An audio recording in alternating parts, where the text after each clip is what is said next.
to a recent report from Allied Market Research, the global cosmetics industry generated $380 billion in 2019 and is expected to reach $463 billion by 2027, witnessing a compound annual growth rate of 5.3% from 2021 to 2027.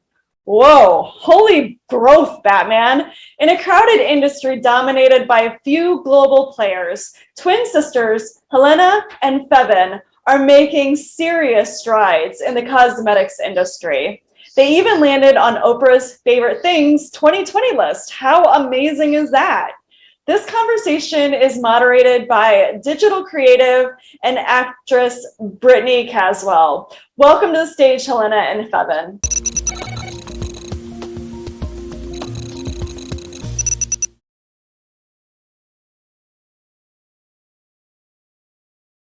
I'm so excited to be chatting with you both today.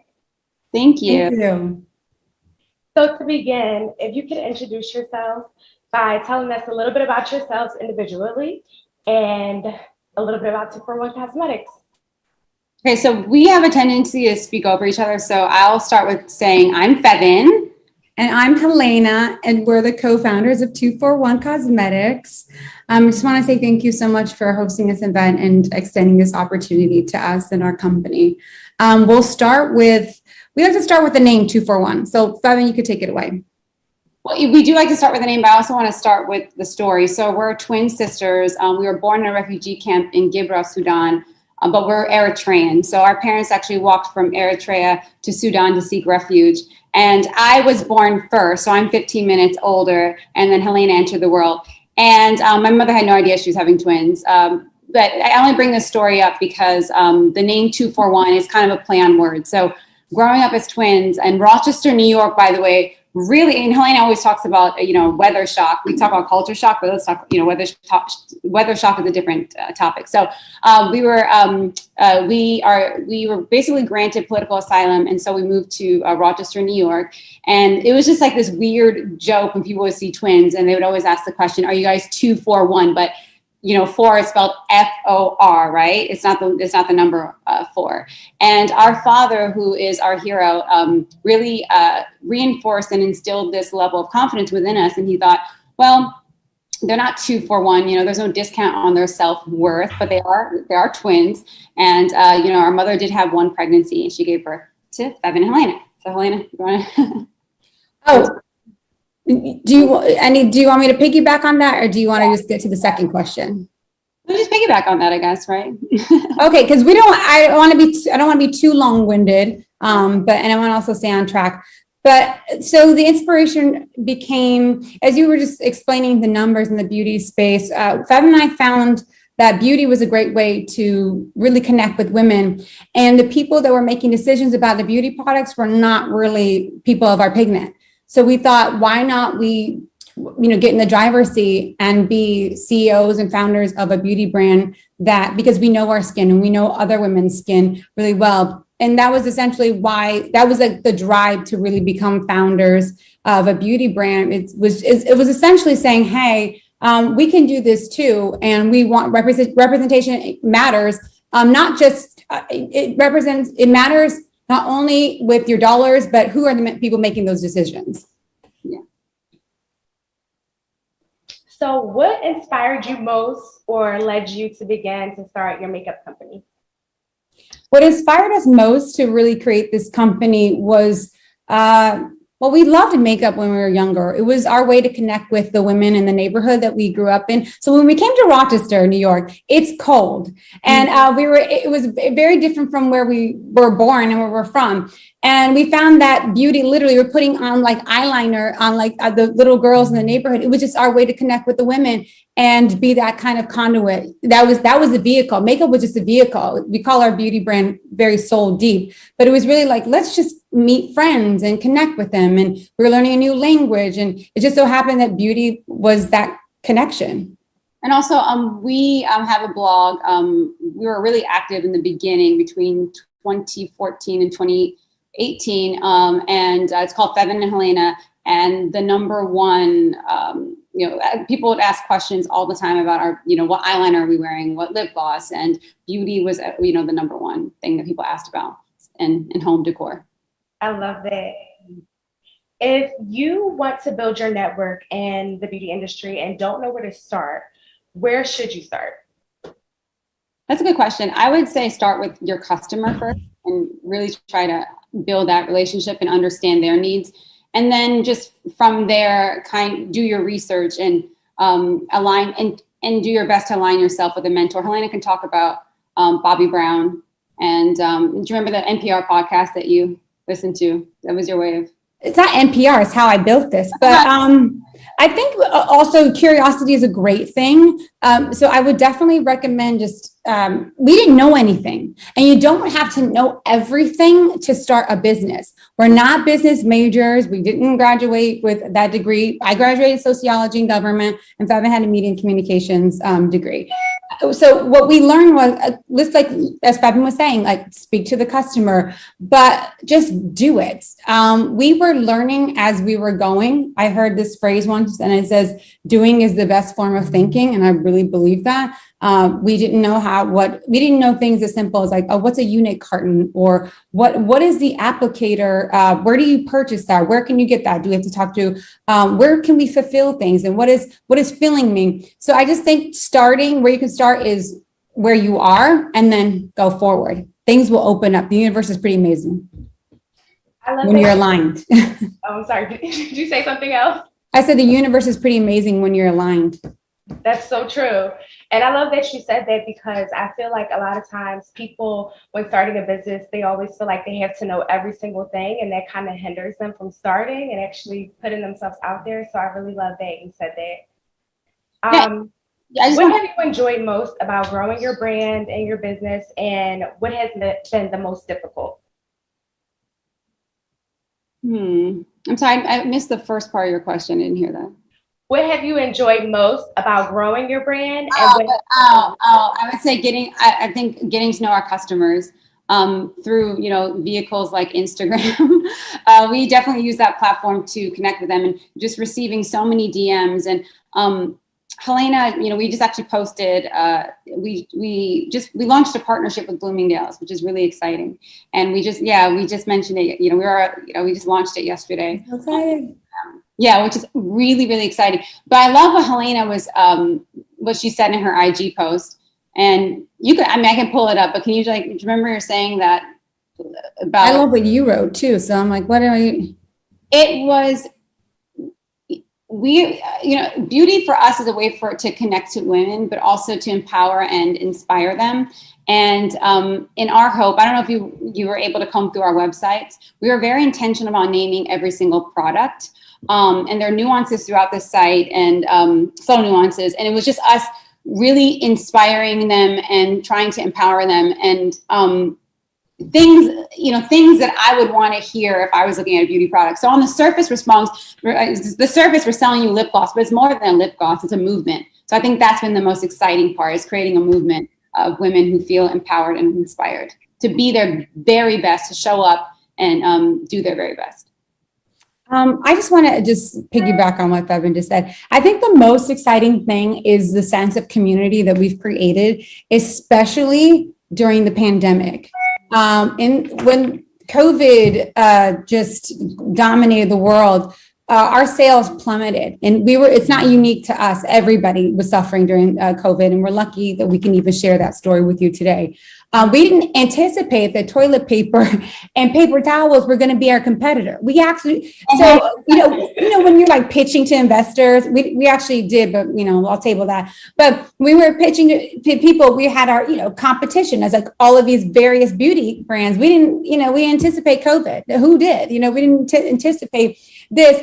And then we turned to online, like, okay, this is something that globally we all have in common. COVID has touched everyone, has affected us. So, like, how do we use what we have. Are customers going to want to wear lipstick under a mask? Like, okay, let's not really sell the actual product. Let's talk to them about our brand, which has always been about community and about uplifting and about making you feel like you have a twin sister in a way that's supporting you and cheering you on. So I think that's the most exciting part of what we're doing at 241.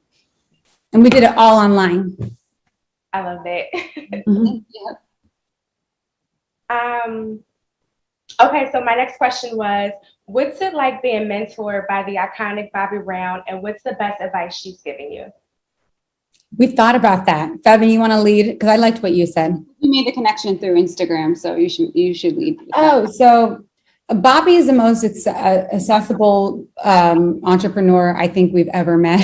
I mean, honestly, she's so incredible, and with all her success, so grounded, such a visionary. So it was I felt like I was chosen, like we were chosen when she offered to mentor us. We didn't have to say anything. She offered, and that's just who she is. And you can see that with her philosophy. She's a very giving person, and I mean, very just overwhelmingly kind. One thing that it's amazing to be mentored by her. We have her cell phone, and it's like an open door policy. She launched her incredible beauty brand, Jones Road. We support that. And we learn so much by just watching her.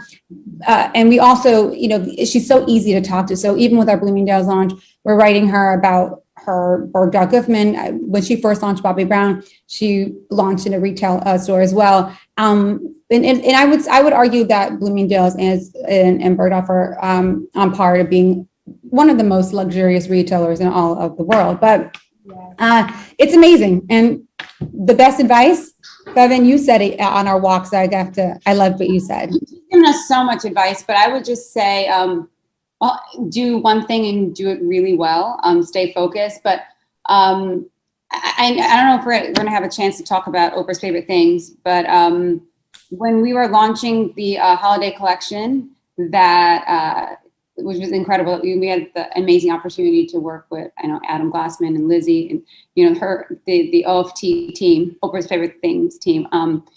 We were nervous about the avalanche of sales and not being able to fulfill certain orders. And the best advice I would say is it's okay to be wanted and it's okay to have a wait list. I was scared that it was just our one shot and that we wouldn't have a moment it is Oprah's Favorite Things, but I was a bit nervous about that. But she definitely, the best advice was, it's okay to have a wait list and it's okay to be wanted, and you want to be wanted. And be kind. Oh yeah. Everyone, she's very big on just be kind, just to everyone, just to be kind. So I think that's even with all the stresses and all the opportunities, just be kind. Definitely. I like that. So according to a report from the Allied Market Research, the global cosmetics industry generated $380 billion in 2019 and is expected to reach $463 billion by 2027. What percentage of the market share does 241 hope to capture in the next 5 to 10 years? All of it.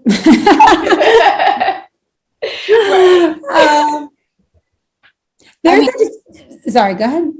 I want to just briefly say, my sister and I are usually together all the time. We were intended to be together today, but we just got so overwhelmed with Bloomingdale's that we had to take separate calls and meetings. And so I apologize if we're not together. So go ahead, Feven.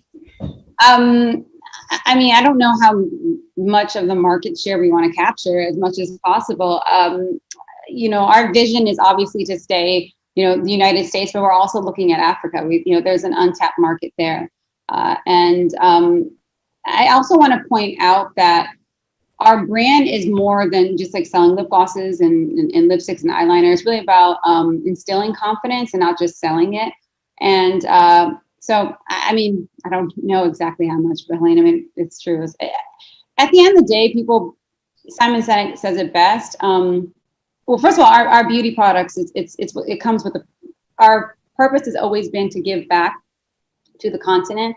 So however much we can get to rebuild roads in our country and to build roads in our country is really enough. But yeah, as much as we can, I guess.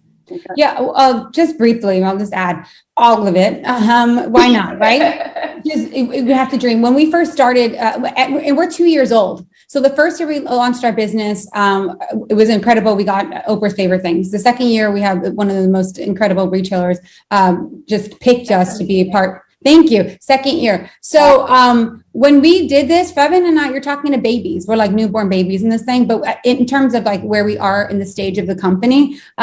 So I kind of want to take that approach with like kids don't know, like when you're younger, like there's possibility everywhere. So I'm going to say all of it. Like when we were first started, we want to make it very clear that we were makeup for all women. We happen to be women of color, but we also sell shades to people who don't have the same pigment, and you have beautiful skin, by the way. But like, yeah, just, so we want to, yeah.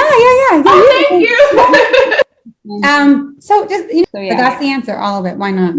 All of it. Yes. So as I was saying, I love that your brand is all about instilling confidence in women and reminding women that makeup should enhance your features, not conceal it. This messaging is so powerful, especially in the beauty industry, where most messaging is like, in order for you to be more beautiful or younger, like you need certain procedures done. How have you been able to maintain confidence through all of that and what the industry says to women? And have you always been confident? What's so interesting is that I always say that confidence is the best contour. It doesn't matter how much makeup you put on your face. If you don't feel good within, like you can see that with someone.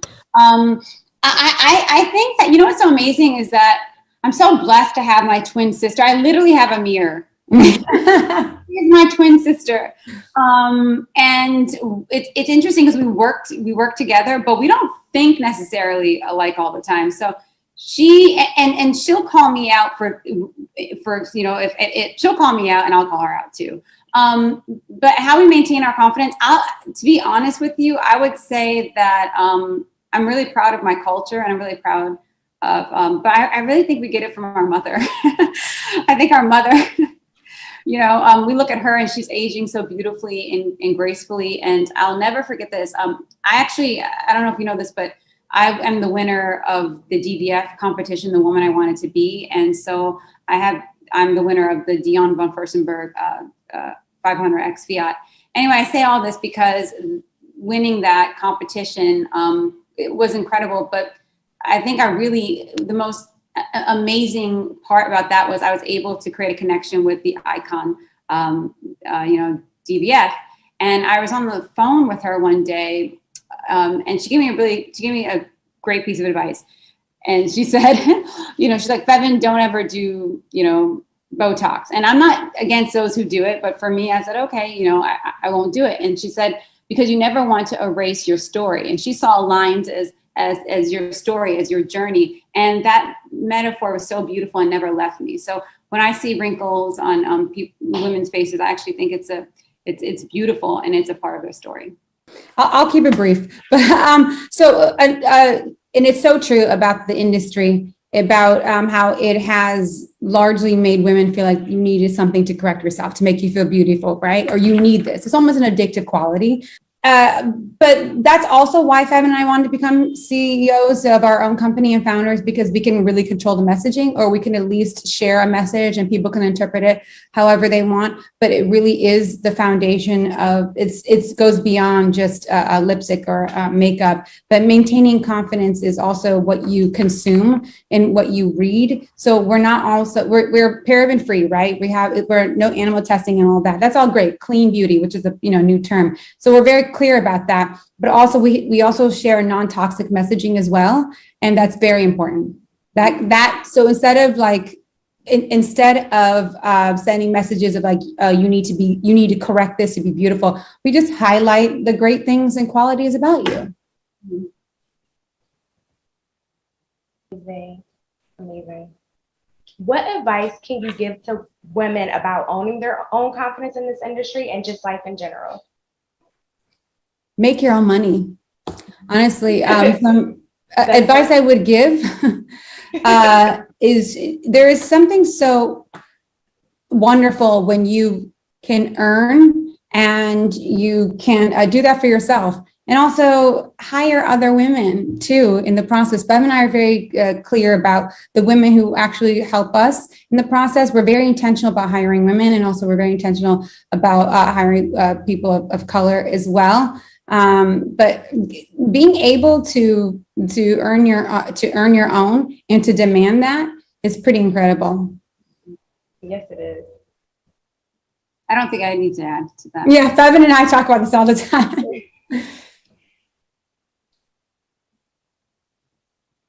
How do you stay true to your brand vision and identity? I mean, I actually, it's so funny. I never really thought about it because it's so natural to me. Yeah. I mean, true. I mean, this is really who we are. It's funny. You can see photographs of us from like 2013 till now, and our makeup hasn't changed. The only thing that's changed is that we own the products now. So, you know, our brand ethos is all about, you know, dare to be classic and kind of not fall for these trends right now that we're seeing, which I don't predict they'll be around for very long, to be honest with you. Yeah, they're true.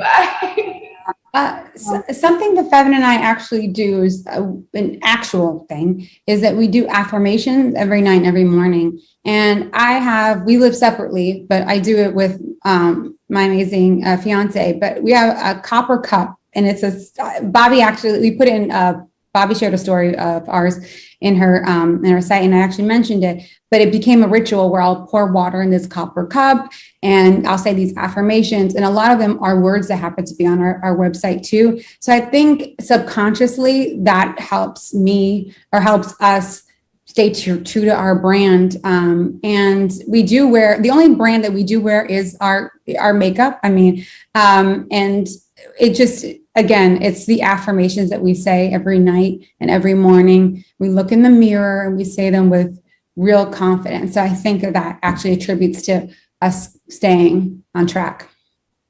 I love that. Is there a story behind the names and shades and the lipsticks and glosses that you've created? And what's that creative process look like for you? Yes, there's definitely a story behind the name. I think I touched base on it earlier, but so 2 for 1 is a play on words. You know, the joke was, are you guys 2 for 1? Our father said, absolutely not. There's no discount in your self-worth. But if we were going to go even deeper, just, you know, society is interesting as it relates to beauty and women. Unfortunately, sometimes the stereotype or the assumption is that you can't have substance and be beautiful, right? And it's funny, I had this conversation with a friend once and he showed me a photo. He's like, this girl is so 2 for 1. And I was like, well, that's great. Why? And he said, she's beautiful, but she's smart. I'm like, no, beautiful and smart. Oh, yeah. And smart. You can be both. So, and it's interesting, writing the FAQ. And so Helena and I actually wrote all of the site copy. That's us. So any typos, we'll own that too. All of us. And I think that the best part was writing the FAQ, and we were able to share that story. So our message is really about, I can't stress it enough. It's really, you know, about brains and beauty. You can be both. That it's a no-brainer. I mean, we're in 2021. But going back to the name. So Helena named all the products, and then collectively we wrote the product descriptions, and that has been the best part. And I always say my sister gives me great direction, and she's just a great director. And a piece of advice was, she's like, Feven, it has to be a feeling. It can't just be like, okay, these are some lip glosses. Like, you know, it has to be a feeling. And I carry that lesson in everything that I do. So. Well, thank you so much. I just would like to say that if you haven't read this book, Originals by Adam Grant, I would highly recommend it. Our creative process was so validated in this book. I couldn't believe it. There's something to know about the actual process. Feven and I, obviously we can perform really well during the day. We're speaking, you know, great. Feven, I find, because she does lead a lot of the creative, she needs to be in an isolated place, which is silence. She doesn't need to be around a lot of people. I mean, my presence is fine, but she doesn't have to be around a lot of people. And it's oftentimes when it's darker. So I would just actually, or when it's not as bright, it just helps her almost get into a silo. So I would recommend that to anybody who is a co-creative. I'm not talking about night owl, like 3 a.m. or something. I'm talking about like more like the evening times. But the book is amazing, and it really talks about even addresses the MLK speech. And I thought, oh my gosh, it's so interesting. I feel like I'm always doing things at the last minute, but it's actually not. There's a phrase that says genius can't be rushed. And it's like you have those really creative moments at like the 11th hour. It's like almost a burst of that. So I find that our creative process is pretty aligned with that. And the words role model, class act, but we also wanted to include, we're from a country, as Feven mentioned, Eritrea, which is a small country in East Africa. It's a country that's overshadowed sometimes, and just there's not a lot of light that is really spotlighting the country. So Feven and I have been doing our best with our makeup line. We named one, for instance, velvet lip gloss, lipstick, which we're wearing right now, Asmara, which is the capital city of Eritrea. And now it's pretty incredible to hear people say, oh, I'm wearing Asmara. And it's our way of recognizing the people that we had to leave behind. Right. I just want to add to what Helena is saying. I know you talk about Adam Grant. Simon Sinek says it best. People don't buy what you do, they buy why you do it. Yeah. And incorporate that throughout our brand messaging. And I think that's the biggest differentiator. And it's about fostering and it's about creating a real connection. And also, I think the secret sauce for us is authenticity. We're pretty authentic. So yes.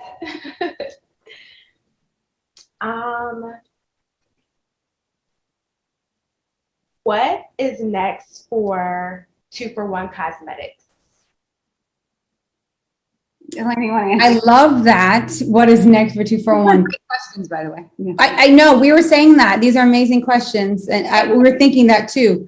I think what's next for 2-for-1 is that Feven mentioned authenticity, and that's something that is so great. Someone actually mentioned that once to us. We're like, oh, really? We didn't even know that was a commodity. We're like, wait, being authentic.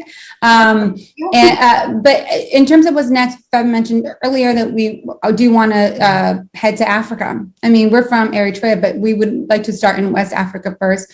Right. We are 100% owned. We own ourselves. We understand that in order to scale, or it's what we hear. I mean, if you've heard the news today with Sarah Blakely with Spanx, she's owned the company for 21 years, and she finally sold a majority stake in it to Blackstone. And that's kind of what we want to do, it's to hold on as long as we can to ignore that kind of, I think it's a misconception that you need venture capital to launch a company. And it probably worked for some people. For my sister and I, we did pitch to VCs and investors, and it didn't work out for us. In fact, I'm happy. I'm relieved that we didn't do it, because I don't think we would have executed our vision. I think we would have been like looking back, like we would be pleasing the VCs, not the customer. We'd be servicing the needs of them, I was going to ask if you could touch base a little bit about what made that process difficult when you were looking for like investors. Oh, Feven, do you want to go? Oh. I mean, initially, I would say we hadn't sold one eyeline. We hadn't sold a product in the beginning. But the 0.2% of funding, VC funding, goes to women of color, which is just ridiculous. Especially when we outperform. We outperform, but also we outspend the customer. We outspend. I think we spend 9 times more than non-Black counterparts. So it's important. Representation is really important. But I just want to say that, investing in Black women, we're not a charity. It's actually great business. And we do understand that we will need certain investment to scale. We're very clear and very aware, but we had to take our business to a certain extent. Helena and I, we got Bloomingdale's, which is pretty incredible, right? I mean, we're the first owned brand that's in a luxury retail store. American. Mm-hmm. I mean, it's amazing, but I think that, just look at the numbers. It's not like they're writing checks to women of color, right? But I know that we're going to have to go in and present a good business opportunity eventually. Mm-hmm. But right now, I'm glad. The experience, as Feven will say, and I know she'll say, it sucked. It was not the best experience. In brief, it was not. It didn't work for us. Maybe it works for other people, but it didn't work for us. I would look back at my sister while we were presenting these decks, and I can visibly see that she's not comfortable doing this. And with me, I was like faking it a little more. I was like, okay, I guess this is what we're supposed to do because everyone's saying it.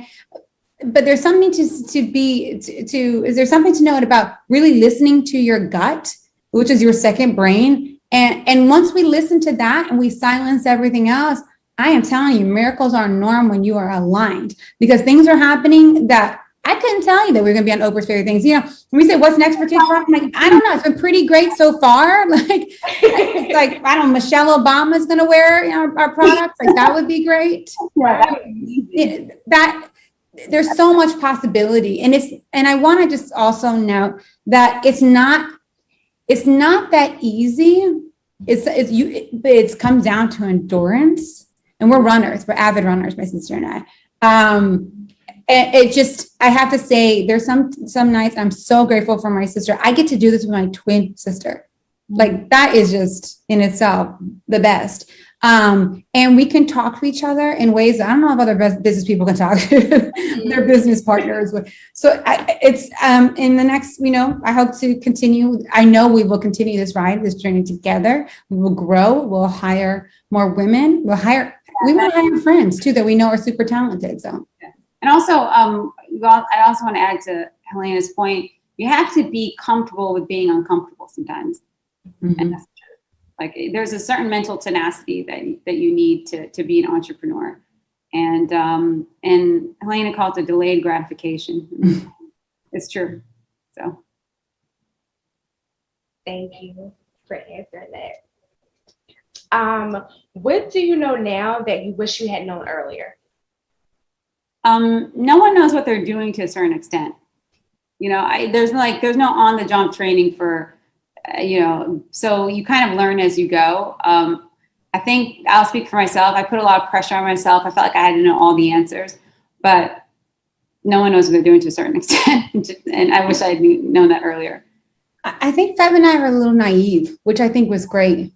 But calculated risk are a real thing. I didn't just, we had one company before, and I didn't know this. I thought I had to quit my job, my job. Like it was paying the bills. It was actually doing more than that. And I just threw all the chips in. Is that the phrase? I don't even know the poker phrase, but I just it was like a Hail Mary. It was just so, and it actually did worse it was the worst decision I've ever made with the first company, because I ended up making desperate decisions because like, oh my God, I'm running out of money. I don't know. I thought I was supposed to do this. I mean, didn't Gary Vee say something like that? Like, I was just like, this doesn't work for me. It may work for someone else, like I said.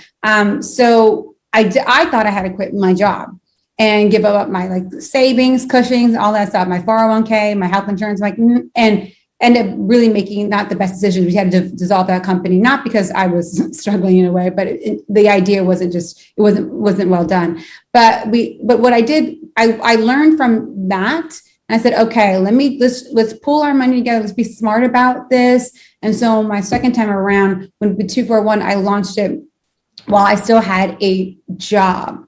Very much like the folks at Warby Parker in the book Originals, I highly recommend. It validated me because it's good to take calculated risks. So I was also doing the Sarah Blakely things. I wasn't selling fax machines for 7 years while creating Spanx, but I was still working while launching 241. And still are. Still am. Yeah. Amazing. Well, we're out of time, and it was so great chatting with you both. Would you want to share any social medias or where people can find your brand?